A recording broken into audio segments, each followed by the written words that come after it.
IBD का मतलब होता है इन्फ्लेमेटरी बाउल डिजीज, और इन्फ्लेमेटरी बाउल डिजीज का आज हम बच्चों में और उनके पेरेंट्स में एजुकेशन प्रोग्राम कर रहे हैं। एजुकेशन प्रोग्राम का मकसद जो होता है, एजुकेशन के साथ जो मरीज है उसकी एम्पावरमेंट होती है। एम्पावरमेंट इस तरह से होती है कि ना तो उसका बीमारी बेवकूफ़ बना सकती है और ना ही कोई और, मतलब वो मिसगाइड नहीं होते। तो जो नॉलेज होती है वो पावर देता है, घबराहट कम होती है और डील करने की जो क्षमता है वो बढ़ जाती है। तो इसलिए ये एजुकेशन प्रोग्राम हम अपनी ओपीडी में लगातार करते हैं, बच्चों की ओपीडी के अंदर बच्चों की गैस्ट्रोएंटरोलॉजी की बीमारियों को लेकर के।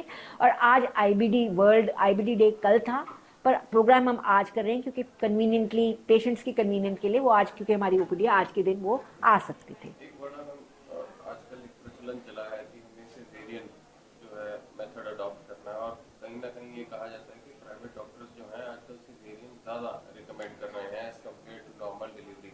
तो आपको लगता है कि सिजेरियन का भी कहीं ना कहीं इससे कोई साइड इफेक्ट हो सकता है, क्योंकि जो आईबीडी का जो होती क्यों है, वो होती है कि एक तो बैड बैक्टीरिया होते हैं गट में, और भी ट्रिगर्स होते हैं जैसे कि पोल्यूशन, जैसे कि बैड डाइट, बैड फूड, वो इंटेस्टाइनल एपिथेलियम जो लाइनिंग होती है इंटेस्टाइन की उसको डैमेज कर देती है। ये सब अंदर जा कर के चीज़ें हमारे जो इम्यून सिस्टम जो पुलिसमैन है बॉडी का, उसको पुलिस करने की जगह वो बॉडी को ही नुकसान पहुंचाने शुरू कर देता है।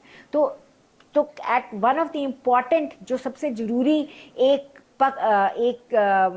कॉज है आईबीडी का, और जो एक पार्ट है आईबीडी का, वो है गट के अंदर जो हमारी जीआई ट्रैक्ट है उसके बैड बैक्टीरिया। जब बच्चा नॉर्मल डिलीवरी से पैदा होता है और जो नॉर्मल मदर के जेनिटल ट्रैक्ट से पास होके बच्चा आता है, तो उसके अंदर पैदा होने से ही जो अच्छे टाइप के बैक्टीरिया है वो पनपने शुरू हो जाते हैं, जो उस बच्चे को तरह तरह की बीमारियों से बचाते हैं। जो सिजेरियन से बच्चा पैदा होता है उसको ये बेनिफिट नहीं मिलता है। तो शॉक के लिए या फ्लिमजी रीजंस के लिए सिजेरियन नहीं करना चाहिए। It may have a role in causing IBD letter.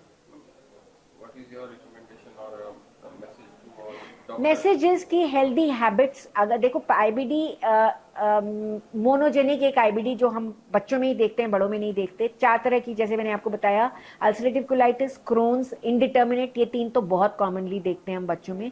और चौथा है मोनोजेनिक, वो बहुत कम देखते हैं। मेरा स्पेशलिस्ट सेंटर है तो हम भी मतलब ज़्यादा से ज़्यादा 5-7% ही होंगे हमारे पूरे आईबीडी के कोहॉर्ट पे, वो भी इसलिए क्योंकि हम रेफरल सेंटर हैं। तो जो बाकी 3 जो आईबीडीज हैं उनके अंदर एनवायरनमेंट का, डाइट का, बैक्टीरिया का बहुत बड़ा रोल है। तो largely healthy heating habits adopt करनी चाहिए। बात जंक फूड को अवॉइड करना चाहिए। बच्चों को काउच पोटैटोज नहीं बनाना चाहिए कि टीवी के सामने बैठ करके जंक खा रहे हैं। बच्चों को healthy lifestyle, physical exercise must है। मतलब जैसे पुराने ज़माने में हम लोग के पेरेंट्स तो हमारे को घर से निकाल देते, तो मैंने भी अपने बच्चों को घर से निकाला हुआ है कि जाओ बाहर जाके खेलो। वो बहुत ज़रूरी है। स्ट्रेस नहीं लेने देना है बच्चे को बात बात में। और जो 2 चीज़ें हैं जो पेरेंट्स कॉमनली गलती करते हैं बिसाइड सिजेरियन सेक्शन के, वो एक है ओवर यूज़ ऑफ एंटीबायोटिक्स, बिना वजह के बच्चे को एंटीबायोटिक देना। जो एंटीबायोटिक्स होते हैं वो गट के बैक्टीरिया को कन्वर्ट कर देते हैं फ्रॉम गुड टू बैड, और ये बैड बैक्टीरिया अल्टीमेटली जाके आईबीडी कॉज करने में इनका योगदान होता है। और तीसरी चीज़ जो आजकल फैशन हो गया है, बच्चे को पेट में दर्द हुआ, ओवर द काउंटर ये पेरेंट्स अपने घर में लेके बैठे हुए हैं, पीपीआई प्रोटॉन पंप इनहिबिटर्स की गोलियां रखी हुई हैं, उनसे एसिड दब जाता है, बच्चे का दर्द जो है वो थम जाता है। पर बार बार इनडिस्क्रिमिनेटली बिना वजह के ऐसी दवाइयां, एंटीबायोटिक्स और जो एसिड सप्रेसेंट्स लेना, ये भी जो आंत के बैक्टीरिया है फ्रॉम गुड टू बैड करता है, और ये भी अवॉइडेबल है। Obviously junk food, deep fried food, हर रोज बच्चे को चाइनीज चाहिए या पिज्जा चाहिए या बर्गर चाहिए, ये गलत आदत है। These should not be encouraged. So these are things which are simple tricks to have, just simply to have healthy lifestyle, lots of exercise, fresh food, homemade food are good habits. और जहाँ तक IBD का सवाल है, IBD भी जो है अगर बच्चे को क्रॉनिक, ये लाइफ लॉन्ग होती है, इसमें उम्र भर बच्चे को प्रिकॉशंस और दवाइयाँ खानी पड़ती हैं।